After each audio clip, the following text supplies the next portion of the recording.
That is a concept. నేను రాజశేఖర రెడ్డి గారు మాట్లాడుకున్నటువంటిది. అతను ఇది 2009 సెప్టెంబర్ 2వ తేదీ చనిపోతాడంటే 1వ తేదీ లాస్ట్ ఒక అఫిషియల్ మీటింగ్ జరిగింది ఇన్సూరెన్స్ సంబంధించి.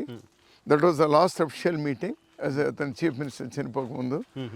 అండ్ అన్అఫిషియల్గా దీనికి సంబంధించి మా ఊరు వాళ్ళనే ఇక్కడ సొసైటీలు కూడా మేము ఎట్లా ఏర్పాటు చేయాలని మాట్లాడుకొని ఆల్రెడీ ప్లాన్ చేశారు, ఎగ్జిస్ట్ అయిపోయి 100%. ఇక్కడ మా ఊర్లో, తర్వాత పక్కన గుండుమల అంటే మెడవ పంచాయతీలో 2 సొసైటీలు చేయాలని రైతులతో అంతా కూడా అంగీకారం తీసుకొని కొంత మంచి రెప్యూటెడ్ కంపెనీలు ఉన్నటువంటి వాళ్ళు కూడా జైన్ ఇరిగేషన్ కంపెనీ వాళ్ళు కూడా పిలిపించి అంతా మాట్లాడి అప్పుడు చేసాం మేము.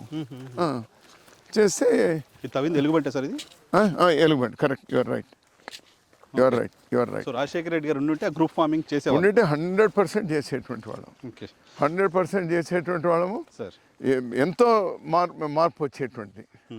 ఈ చదువుకున్న యువకులు ఇప్పుడు ఎవ్వడు వ్యవసాయంలో నిలవడం లేదు, కెరీర్గా చూడలేకపోతున్నారు, చూడలేకుండా పోతుంది. ఎందుకంటే వాళ్ళకి లాభసాటి కాదు కాబట్టి.